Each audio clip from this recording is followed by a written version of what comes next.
Alright, we're continuing the journey with One Piece with Luffy and the Straw Hat crew. But before we can get to Alabasta, we have to get through Drum Island and save Nami. One Piece Season 3 is another fun adventure within a bigger adventure, and also a chance for the Straw Hat crew to save one of their crewmates, who's probably one of the most important crewmates on the Grand Line, and also get a new character to join their squad. And on this episode of Movie Breakdown Series Review, we're reviewing One Piece Season 3. Let's get it started. What's up, world? Welcome to another episode of Movie Breakdowns. I'm your host, Ali Zakka.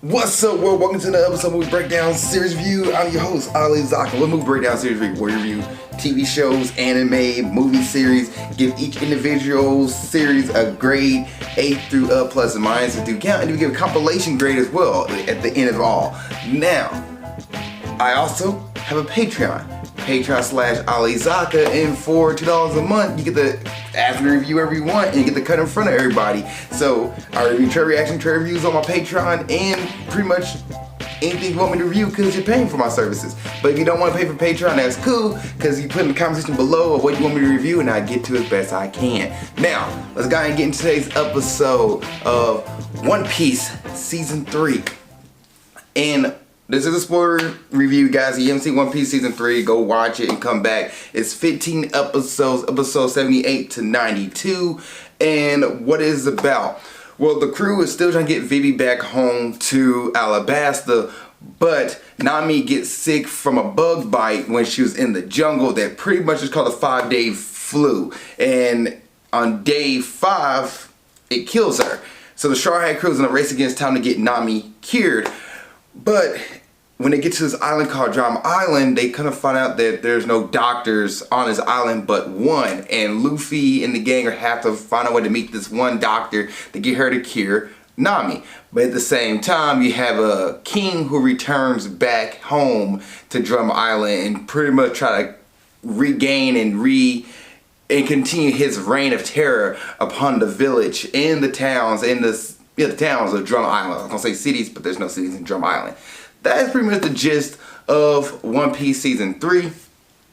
And the things I like, well, I like all of it. It's a solid story. Like, watching it back now, I didn't realize how much of a break it was from the main, like, big story of Alabasta, because the Straw Hat crew needs a doctor. And one of the ways to introduce a doctor, you have one of the crewmates get sick, which is Nami.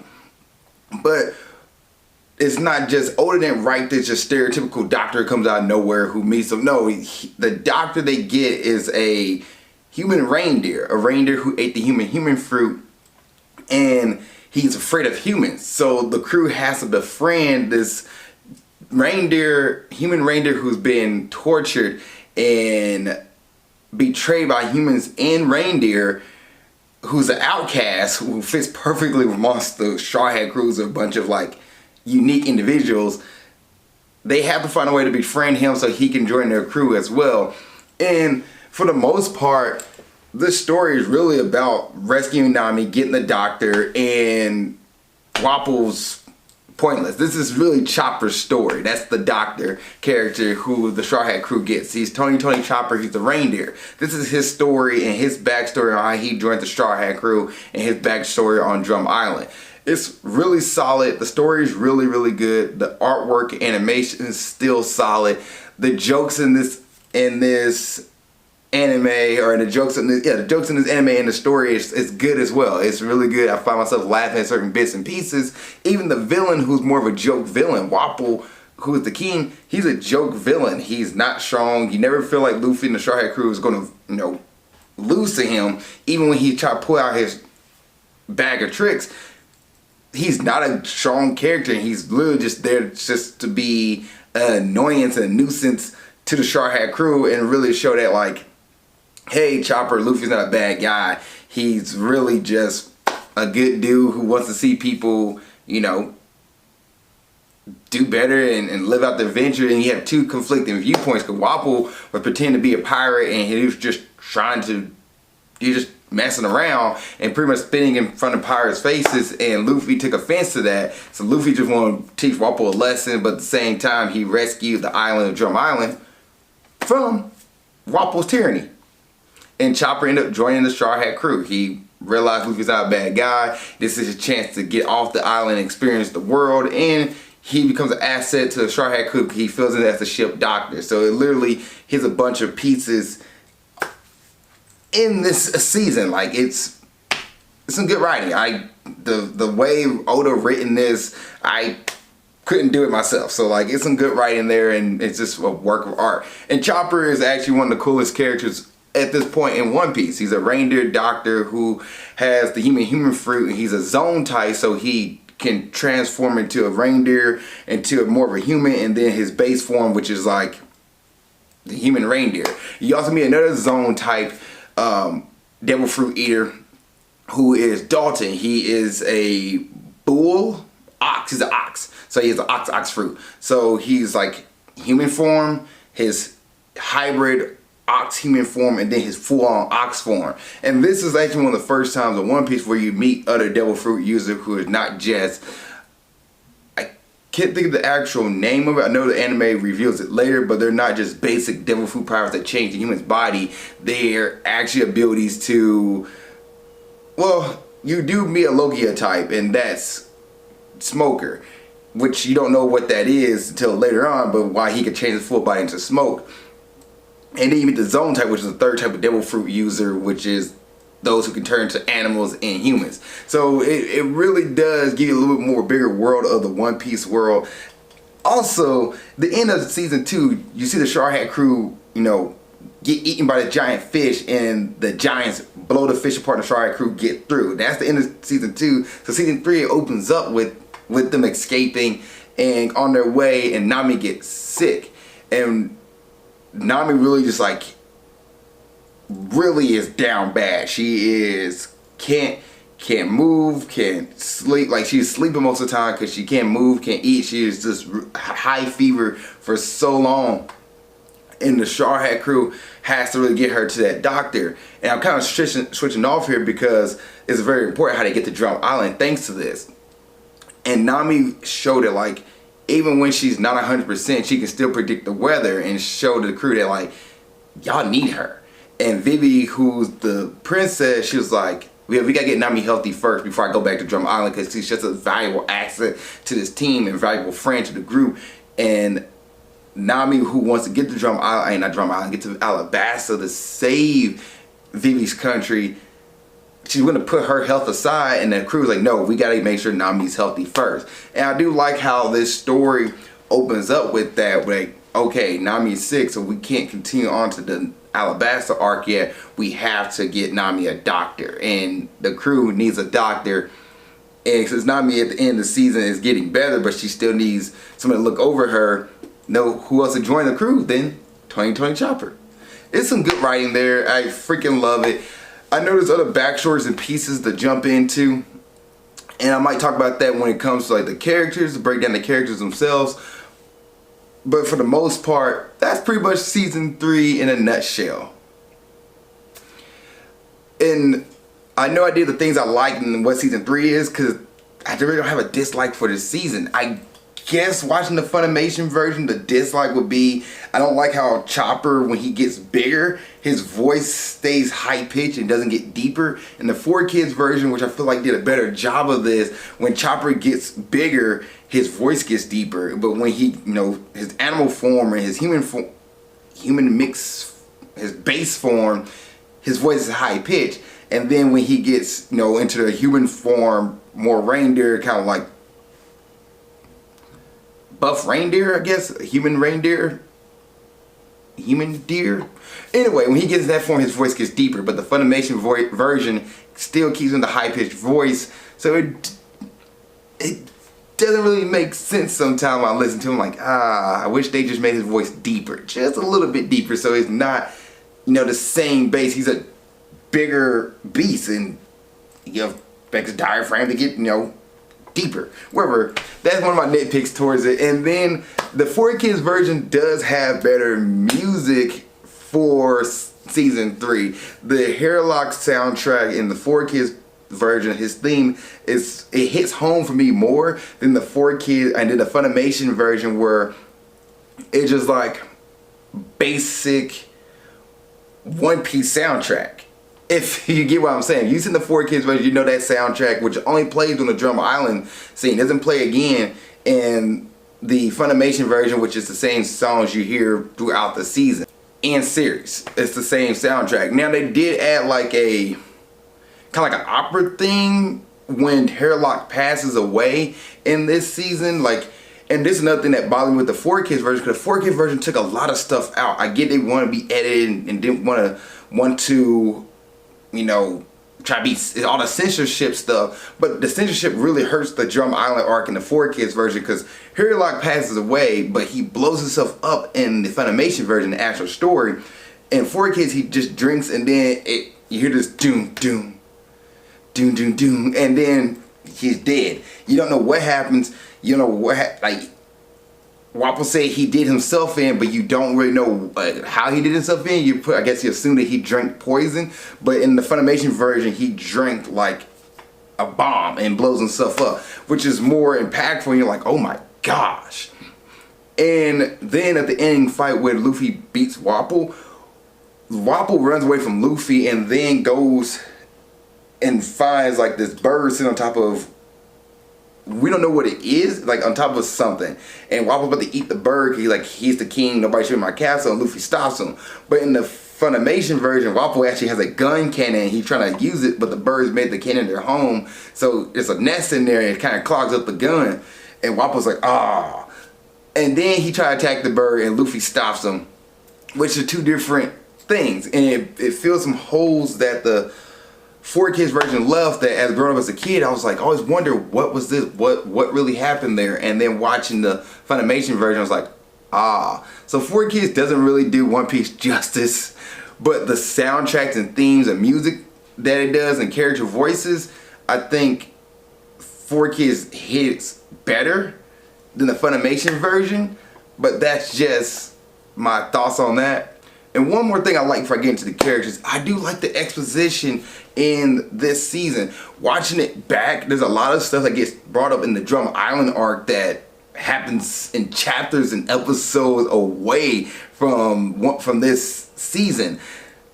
Like, you bring up Blackbeard, which I completely forgot Blackbeard was at Drum Island, but you bring up Blackbeard, who's in Drum Island. You bring up Ace, who's in Drum Island. You bring up the Reverie in Drum Island. Things that you don't get until legit chapters and chapters away, hundreds of chapters away from Drum Island. I just think it's kind of cool that watching it back, there's stuff that's displayed in Drum Island that's actually important to the rest of the world of One Piece, which freaking writing, it's great writing. Alright, let's go ahead and get into the characters. Luffy. Luffy in this season really learns that you just can't win every fight fighting people. Like, you have to pick and choose your battles. And there's a scene where Vivi is asking the people of Drum Island to take care of Nami. She is sick, they need a doctor. And one of the guys shoot Vivi because like they're pirates, don't trust them. And Luffy's about to fight and Vivi grabs Luffy and is like, no, do not do this, do not fight, because Nami's health is more important. And there's the same thing with Sanji when they try to get up this mountain and Luffy has to climb this mountain with Nami and Sanji.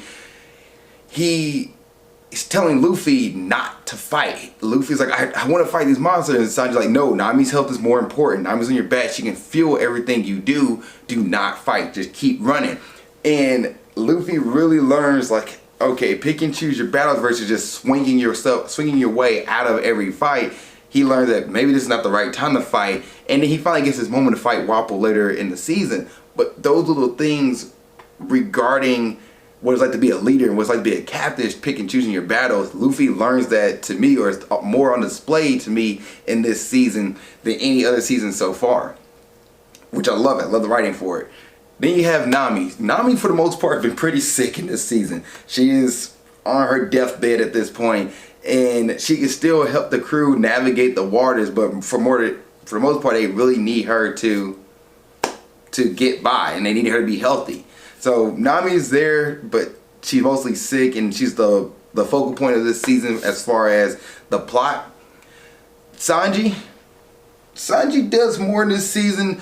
He's actually with Luffy and Nami most of the way in Drum Island and fighting Waffle and crew, but he still gets injured, so he can't really be on full display, and really it gives Chopper the moment to step up in this season. But Sanji, he's there. He's the same guy. Doesn't really have much of a character growth because he's pretty much one of the more mature characters besides his reaction to women. But he's already fleshed out so far right now. He hasn't got development yet. Then you have Zoro.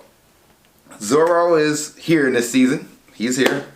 That's pretty much it. He has a really cool fight scene with Sanji and Luffy fighting Wapple's crew in the early episodes of this season, but for the most part he's there and kind of just with Usopp and Vivi. Then you have Usopp. Usopp is kind of more of a exposition piece in this season. Like, he and Vivi kind of learn more about the world of Drum Island and what's going on, and he's with Vivi most of the time, and they're just kind of hanging out with the crew. Well, I mean, not the crew, but with the townspeople of Drum Island. But he's there. You have Vivi. Vivi, she is the princess from Alabasta. The crew trying to take her back home, and she really helps Luffy learn how to be more of a captain, be more of a leader, and her influences is showing more in display in this season, things that she cares about. And really, she's also learned from the Straw Hat crew to not put the world on her shoulders, just relax, we'll get things done when we get there. So she's kind of learning how to be more of a laid-back person, not be so high-strung, but at the same time kind of influences the Straw Hat crew and kind of show them what it's like to be, you know, especially Luffy, what it's like to be a leader. Vivi is very interesting here, and she also add a lot more exposition to the season as well. Tony Chopper, the newest character of the Straw Hat crew. He's a reindeer, human reindeer. He ate the human fruit, like I said before. He is shy, he doesn't trust people, and really learns to open up thanks to the Straw Hat crew in this season. Really, his backstory is a tragic backstory with Dr. Hairlock and Dr. Kureha. And the dude is just a cool character. It's cool concept design, cool style, and the rumble ball technique. And for the most part here, you get introduced to this shy character who really opens up and kind of, you know, ready to go on an adventure with the rest of the Straw Hat crew. He's a solid character. I like Chopper's design. I like Chopper as a character so far. I'll talk more about him in the future, but as of right now, and he can fight too. He's a doctor, but he's willing to step up for the things he cares about and protect those he loves. So he is a fighter, but more of a doctor first. Dr. Kureha and Dr. Hairlock, they're both Chopper influences. Kureha is a 139-year-old lady. Sorry, 139-year young lady. She's a cool character. She also add more exposition to the storyline, and it also helps Chopper become more of a doctor and tell the crew, like, you know, what's going on and kind of feel backstories on things. But she's a cool character. Adds a few comedy bits to the season. Then Hairlock is Chopper's mentor as well. He's kind of like his father. He took Chopper in. He has a very tragic story. He's considered a crazy doctor, but really just want to help out people as well and teach Chopper what it's like to get Chopper into medicine. And then Kureha kind of continues to teach Chopper about how to be a doctor. Then you have Dalton. Dalton is the man of the people. He used to be under Wapple's reign, and then he got out of Wapple's reign and pretty much just the leader of the people, and he just want to see his country, Drum Island, do well and not be under tyranny anymore. He's a strong character. He gets taken out easy trying to protect his people, but at the same time he's there to show what a good person can be like and then how bad Wapple is. And then you have Wapple. Wapple is a tyrant, but a weak character. Like, the dude he's more of a comic relief villain in this season, and he's really just there to be a antagonist to the season, to give the crew more of something to worry about. But other than that, he's not a strong villain at all. He's just there to for comedy's sake, and just for a reason for the crew to fight somebody. That's pretty much what Wapple is. Any other thoughts before I give the final grade? And this is a season you should binge. I do like how this season you get more focus on Sanji, Nami, and Luffy, and then Chopper gets brought into it. So I guess those four in this season really, like Vivi and Usopp are there, and Zoro is there, but they're really not the focal point of this season. They have moments and they help out the town, but you get like two sides of the spectrum that are kind of focused on one thing here on this season. Like you get Chopper's backstory that's explained through Nami and Sanji, and then you get the town's backstory and the island, the history of Drum Island, that gets explained through Vivi and Usopp. And then like at the end of the season, after Chopper joins the crew, they kind of learn about Chopper's background, like by like telling each other what happened and what their experiences are. So I do like the fact that you get two different stories here, but the focus of the season is more Sanji, Usopp, and Nami.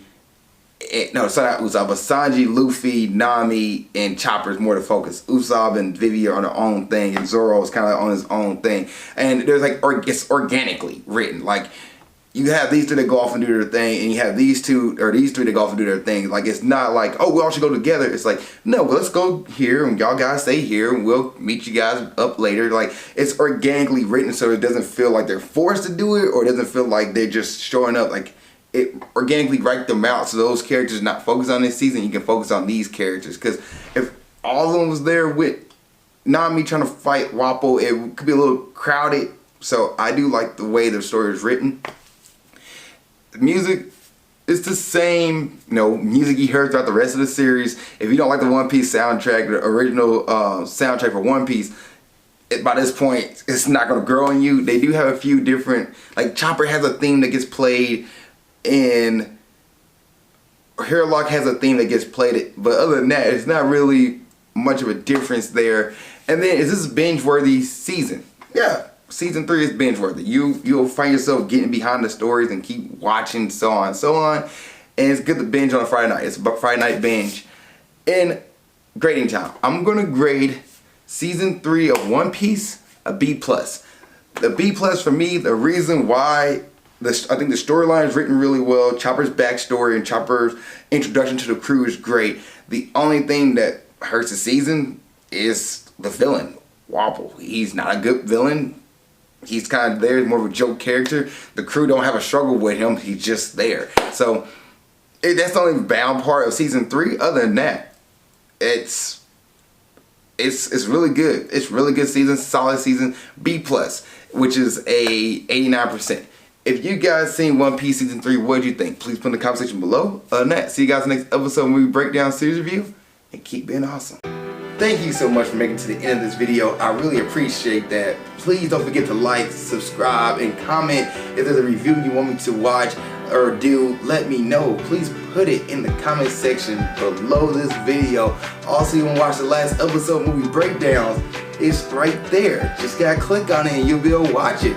Thank you guys so much. I appreciate it. Love y'all, and keep being awesome.